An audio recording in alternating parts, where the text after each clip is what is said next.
दर्शक बंधु स्वागत करुच्छे आज एक नवा अपडेट को नहीं देखो आज अपडेट टी सहारा रिफंड पोर्टाल विषय अच्छी जहाँकि जो मैंने सहारा निवेश से बंधु मान आज भिडटी रही तेणुक वीडियो को आरंभ शेष देखूँ जहाँकि आपण मान एक खुशी खबर वर्तमान आसी अच्छी मुझे संपूर्ण बेले कहि कौन खुशी खबर आसी अच्छी और कौन करने को हम तो फ्रेंड्स या पूर्व छोट रिक्वेस्ट जदि प्रथम कर आम चैनल देखुता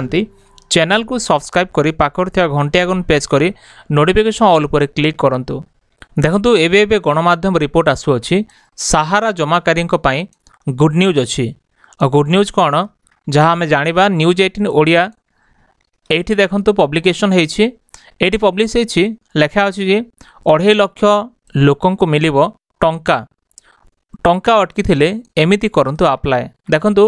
वर्तमान टंका मिलिया को जाउछि आ कोन करिया को हबो आपण केमति पाइबे तार संपूर्ण तथ्य ए वीडियो रे म आपण कहिबी देखंतु जदि आपनकर टंका सहारा इंडिया रे अटकी छि जेपरि कि अनेक लोगनकर टंकाटा अटकी जाइछि तेबे आपनक पई खुशी खबर रहिछि सहारा निवेशक माने सेमानकर अटकी थिबा टंका फेरस्त पाइबा आरंभ करिसंती वर्तमान स्टार्ट हे जाइछि पुणी थरे सहारा रे फसी रही निवेशकों पांठी फेराइया पाई केंद्र सरकार सहारा फेरस्त पोर्टाल आरंभ करथिले जहाँकि आगरू ए जो पोर्टालटा केंद्र सरकार आरंभ करथिले आ जो माने फसी जाइछंती सेमानकर से जो इन्वेस्टर मानकर टंका जेमते रिफंड पाइबे सेत पाई पोर्टालटा आरंभ होइतेला वर्तमान पोर्टाल माध्यम रे आवेदन करथिबा निवेशक माने जो इन्वेस्टर माने अछंती सेमानकर टंका फेरस्त करिबा आरंभ करिसंती तांकर पैसा वर्तमान आसीबा स्टार्ट हे जाइछि आपनको निज निज अकाउंट सब चेक करि नियंतु आपनको टंका सब फेरस्त करिबा आरंभ करा जाइछि 2.5 लाख निवेशक सेमानकर टंका फेरस्त पाइछंती आ देखंतु रिपोर्ट जहाँ आसुछि 2.5 लाख निवेशक जो इन्वेस्टर अछंती पाखापाखि 2.5 लाख लोकंकर जो टंका सब पाइबा कथा से माने रिफंड पाइछंती बा पाउछंती वर्तमान जाए चली सहारा ग्रुप निवेशक माने सेमानक अटकी जाइथिबा टंका फेरस्त आरंभ करिछंती ए संपर्क सूचना दे गृह मंत्री अमित शाह कहिछंती जे वर्तमान पर्यंत प्राय 2.5 लाख क्षुद्र निवेशक जो माने छोट छोट इन्वेस्टर थिले क्षुद्र निवेशक 241 कोटी टंका फेरी पाइछंती तांको जो रिपोर्ट आकारे 241 कोटी टंका वर्तमान फेरा जाइछि देखो 1.5 कोटी लोकंक पंजीकरण भी होइछि 1.5 कोटी लोकंक पंजीकरण वर्तमान पर्यंत सहारा रिफंड माध्यम रे 1.5 कोटी लोक पंजीकृत होइछंती गत वर्ष अमित शाह सीआरसीएस सहारा फेरस्त पोर्टाल लॉन्च करथिले ए पोर्टाल जरिए आवेदन करथिया जमाधारी को किस्ती रे फेरस्त दिया जाउछि आपन को किस्ती किस्ती कर टंका सब आसुछि जदि आपन ए पर्यंत आवेदन करना हंती तेबे तुरंत आवेदन करंतु एवं सहारा पांठी रे अटकी रहिथिया टंका फेरस्त करंतु एतपा देखंतु आपन किपर आवेदन करिवे तार किछि स्टेप मध्य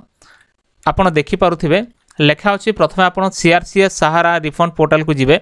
जहा कि हमर वीडियो डिस्क्रिप्शन रे लिंक अछि आपन क्लिक करिके ओपन करि परिबे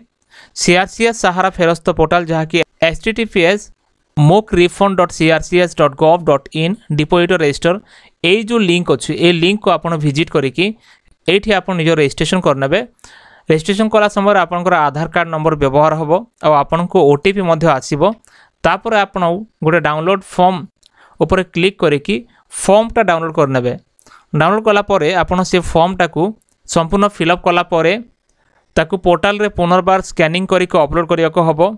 आउ तापर आपनकर सदस्यता जो अच्छी जो नंबर अच्छी आपनकर जो पॉलिसी नंबरटा एंटर करके डिटेल्स भरिबा को हबो आपन जहाँ कि फिल करिसंती डॉक्यूमेंट सबू सेटा जांच करा जिवो जदि आपन जांच कला पर सब किछि ठीक अच्छी ठीक ठाक अच्छी आपन को 45 दिन समय दिया जाउछि 45 दिन भितरे आपन टंका फेरी पाइबे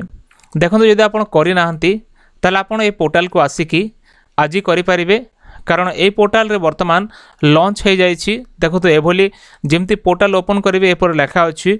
new resubmission portal now live माने वर्तमान लाइव कर दिया जाइछि पुनर्बार आरंभ हो जाइछि आपण वर्तमान आवेदन करि परिबे आ जो रिसबमिट क्लेम रोछि 45 दिन पर्यंत समय रहबो आपन को 45 दिन परे आपन को टंका निहाती आसी जिवो आ देखो जो क्लेम रोछि वर्तमान जो क्लेम रोछि 19,999 माने पाखापाखि 20,000 टंकार क्लेम वर्तमान करि परिबे वर्तमान जो क्लेम कथा अच्छी एथपाई आपण शीघ्र आवेदन कर दियंतु तो फ्रेंड्स एथला वर्तमान रो अपडेट जदि वीडियो भल लगे वीडियो को लाइक करंतु चैनल को सब्सक्राइब करंतु सांग मान को शेयर करंतु एमती लेटेस्ट अपडेट पाई निश्चय आम टेलीग्राम आउ व्हाट्सएप ग्रुप रे जॉइन करंतु। देखा हबो आउ एक वीडियो रे। धन्यवाद।